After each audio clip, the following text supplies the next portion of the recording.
Welcome to Historically Speaking, episode number 187.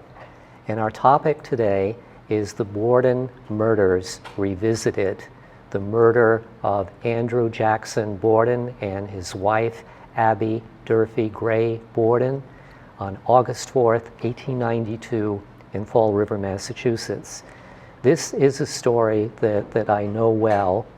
I gave a presentation to the Historical Society 19 years ago on this topic, but today, here in the PEG TV studio, I had the benefit of having with me our production support person, Jim Boughton, who has agreed to participate in this conversation with me. So thank you, Jim, for your willingness to do this. You're so welcome, Michael. Thank you for inviting me on your show. So I'll give you the opening question. Well, I'm just, we've talked about this story. I'm just wondering why does this story mean so much to you? Well, for one thing, here is the classic picture of Lizzie Borden around the time of the murders. She was then 32 years old. This is very much a story of time and place and class in Fall River, Massachusetts. That's where I grew up until moving to Vermont 40 years ago. And no child during my time, no child could have ignored the Borden story. And every kid, much to the chagrin of parents, would recite the rhyme, Lizzie Borden took an axe and gave her mother 40 whacks. When she had saw what she had done, she gave her father 41. That's not entirely accurate, but the murders took place exactly 67 years to the day that I was born. So there was always a certain fascination that these murders took place on my birthday. But over time, attitudes towards Lizzie and the whole drama of the murder changed. And one of the key ways in which that story unfolded for me is here we have a lovely picture of the Fall River Historical Society. This massive Second Empire home was actually moved from below the hill to up above the hill, and the hill made a difference in Fall River where the Yankee aristocracy lived. And this was just 2 blocks away from my home. So when I would go out to play, my parents didn't necessarily know I could go to the Historical Society. So I was probably 8 or 9 on my first visits there. And the curator of the Historical Society was an elderly woman named Mrs. Ellis Gifford. Years later, I had to look up her first name because you wouldn't have thought of that time of calling her. Her name was Mary, but Mrs. Ellis Gifford. And most of the time, she would pass off the tour of the Historical Society to one of the college interns. But one thing I distinctly remember, when people would come to the Historical Society seeking information on the Borden murders, she would just go like that. Because Fall River, I think, was rather ashamed of this tragedy for a long time. And the exhibit, which consisted of pictures of the skulls, the classic murder victims photos, which we'll see momentarily, they were in the kitchen.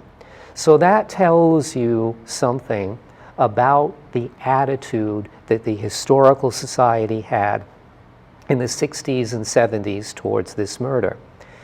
Mrs. Gifford retired, and she was replaced by a lovely lady whom I knew well, who was named Florence Cook Brigham. She was born in 1899. She grew up near where Lizzie lived later in life.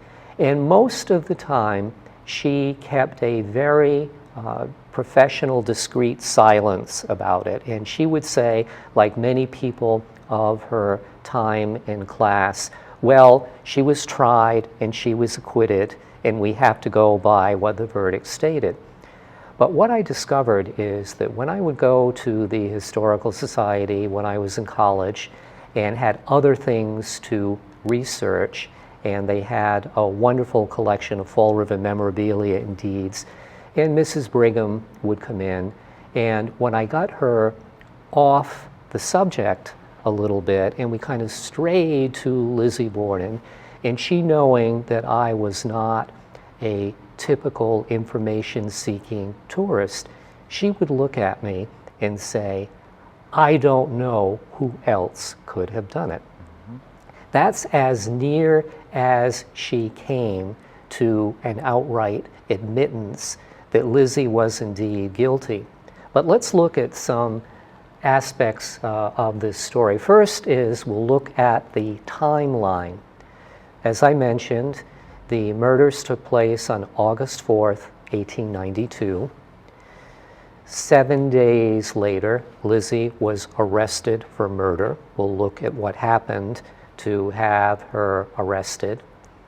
And then, almost 10 months later, she was tried in neighboring New Bedford, about 10 miles away.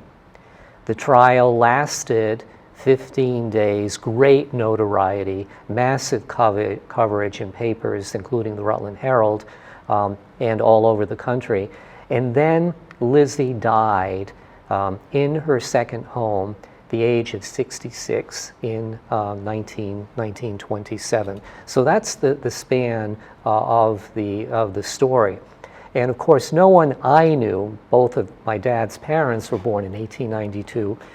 I never met anyone who would have been an eyewitness to the reaction of 1892. But certainly from 1927 into my lifetime, there were many people like Mrs. Brigham who actually knew Lizzie. And a key element to how this story unfolds, this is a very good photo of the Borden house at 92 2nd Street, Fall River. This house, which was a block from the Central Business District, was built in 1845 as a 2-flat house. And in the early 1870s, Lizzie's father, who lived in a tenement on the waterfront, bought this house and eventually took over the 2 stories of the house. But this, as time went on, particularly as he made money in banking and in the undertaking business in the 1870s and 80s, he was virtually the only person of his wealth that lived in a working class house. And this is really a key element in the story. Here we have a view of 2nd Street. The house is the second one from the left. There are no more trees on 2nd Street. And then we have a bird's eye view of the house. And what I would like to apprise you of next here, I have 2 diagrams here of the floor plan of the house. And one of the things about these old houses is that there was no such thing as a central hallway. So one room connected with another. So you would come in the front door, and the room where Andrew Borden was slain was the sitting room. Next to that was the dining room, kitchen in the back, and the back stairs. But to show you that this was really a dysfunctional family, we need to look at the second floor. So you would go up the stairs, and at the landing, the guest room at the front of the house is where the body of Lizzie's stepmother was found. It had been inhabited just the night before by Lizzie's uncle. And then you would have to go into Lizzie's room in order to get to her sister's bedroom. But here is the thing. Her father and stepmother's bedroom could only be accessed by going up the back stairs. Doors were locked in this house. So it was actually by the choice of Lizzie to have segregated quarters between where she and her sister lived and where her father and stepmother lived. So let's look at the people who were in the house, with one exception, on the morning of August 4th, 1892. Of course, we know Lizzie was there.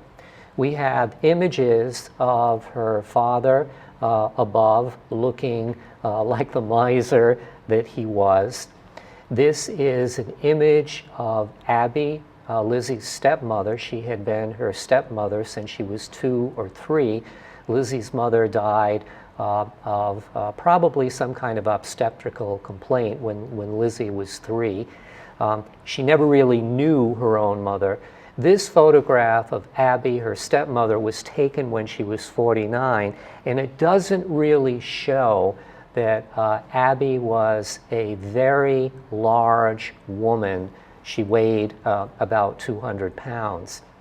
At left is the mysterious visitor that had spent the night of August 3rd, 1892 at the house. His name was John Vinicum Morse, who was Lizzie's maternal uncle. And even though he moved to Iowa and made a great deal of money, he stayed friends with his former brother-in-law. So why was he in Fall River? He had an absolute ironclad alibi that he was not in the house at the time of the murders. At the far right is Bridget Sullivan, the maid from Ireland, then about 25 years old. She was called Maggie, which tells you something about the attitude that the people in Fall River who could afford household help wouldn't even give the dignity of someone to give their first name, so they called her Maggie. And the other person who's important to the story but wasn't in the house that morning is the woman that we see at the lower center, is Lizzie's elder surviving sister, Emma, who was 9 years older. She was staying with friends in Fairhaven, Massachusetts, 17 miles to the east, so there's no way that she could have committed a murder and have come back to Fall River. And stories of what happened were just, it went out like wildfire.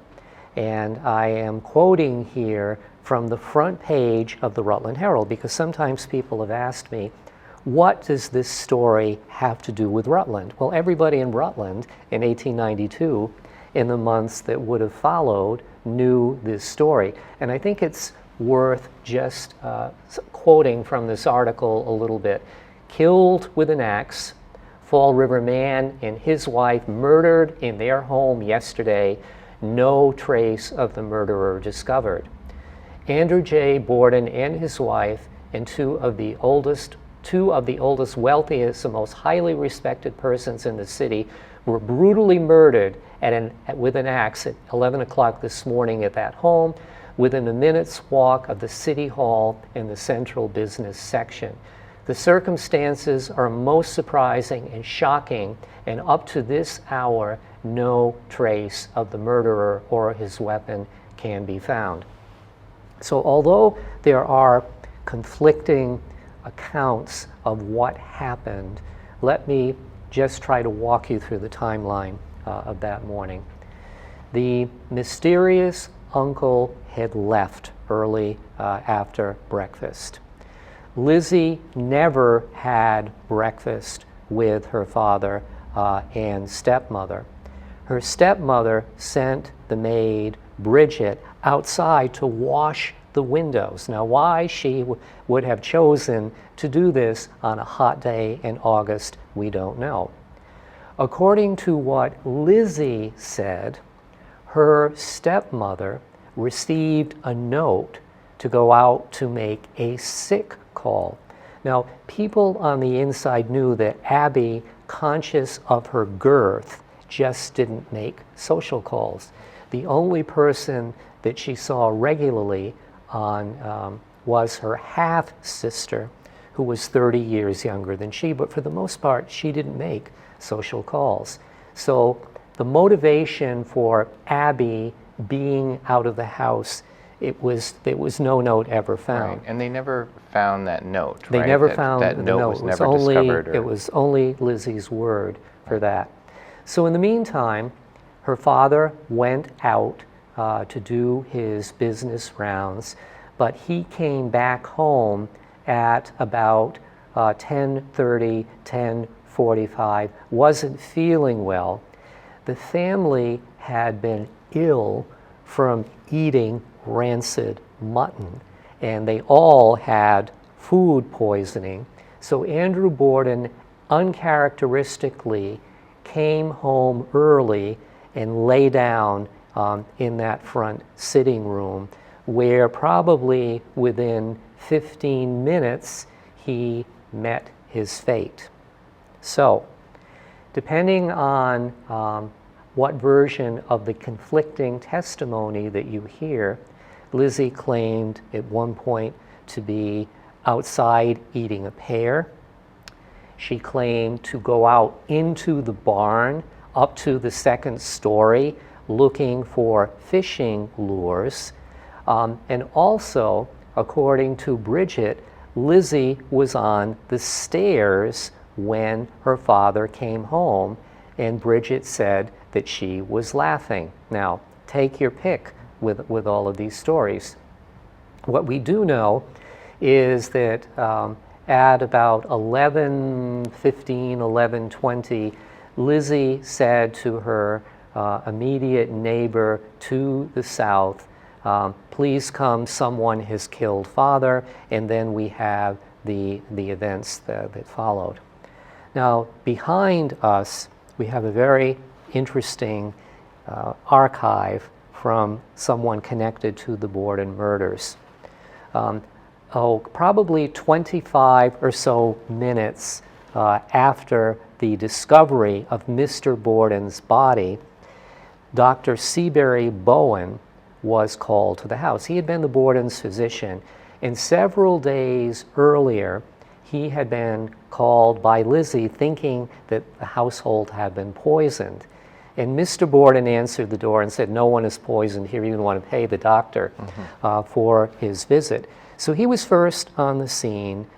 He certified, obviously, that Andrew Borden was dead. He had been hacked about a dozen times. His eye was missing. And they were looking for his wife. And actually, it was the neighbor who ascended the stairway and saw her body on the floor. And Dr. Bowen initially thought that she had fainted from fright, but she was dead on the floor. And coming up here, we have the classic gory pictures. So we have Mrs. Borden, who was probably facing her attacker and then fell on the floor face down in the guest room where John Morse had stayed the night before. And here is the image of Andrew Borden. One of the things where Dr. Bowen does come into this, Lizzie was eventually arrested because of all the inconsistencies in her testimony. But what happened 10 months later, hiring the Dream defense team, not only led by the family solicitor, Arthur Jennings, but also by George Robinson, the ex-governor of Massachusetts. So Lizzie, after spending 10 months in the Taunton jail, because there wasn't room for a female prisoner in Fall River, she was very carefully coached about what to say and what not to say at the trial. And one of the things that Governor Robinson was able to do is that he said, even before Miranda rights, that Lizzie was properly not cautioned, and Dr. Bowen had given her chlorobromide and then morphine to calm her nerves, so she was in no state to provide accurate testimony. And again, we can see here from some of the clippings from the newspaper Lizzie is taken to jail, and again, you can see just from the tenor of the headlines that people were very sympathetic to how this story unfolded. And then by the time we get to Lizzie's trial 10 months later, this was splashed on the front page of the paper every day. So thus far, I have done a lot of the talking, and you must have some questions and reactions. Well, I didn't know this story before we had talked recently, so I've been reading about this story, and it's absolutely fascinating. There's so many elements that it's pretty. To me, it's fairly obvious that she had done this murder, because you're ruling out all these other people that could have. That there weren't a lot of people there. But the fact that she was upper class, she was a woman, this was a very violent murder, so they just didn't expect this from a woman. And just her ties to the community, just people weren't really looking at her in the beginning. So I just thought that was fascinating part of that. It's very much a story of class and gender, and you can see how she was represented in court here. This is from Leslie's Weekly in 1893, and I think it's very important to know that her social peers surrounded her with support at the trial. And Lizzie had been touted as a Sunday school teaching member of the Central Congregational Church, which, by the way, closed. And the last I heard, this was operating as a restaurant because, like many large urban churches, they could no longer afford the upkeep. So they painted this image of Lizzie's piety, and she was a member of the Women's Christian Temperance Union. So again, they're constantly saying, how could a woman like this commit such a horrible crime? So as a big fan of murder mysteries, we look at motive, means, and opportunity. So we certainly know opportunity. We know that she could have wielded the axe in a rage. But what was the real motive here? And I think what fueled this is sheer hatred of her stepmother that had just been boiling over because 3 years before, her father had rather clandestinely attempted to buy a house for Abby's half-sister so that her half-sister would not be turned out on the street. And when Lizzie and Emma found out that their father had done this, it was just like, the Berlin Wall erected in the house. Doors were locked. They did not eat together. And at that point, Lizzie never called Abby anything but Mrs. Borden. So of all the books on the Borden subject, and some have their limitations, but my personal favorite, long out of print, is this one by Fall River native Victoria Lincoln.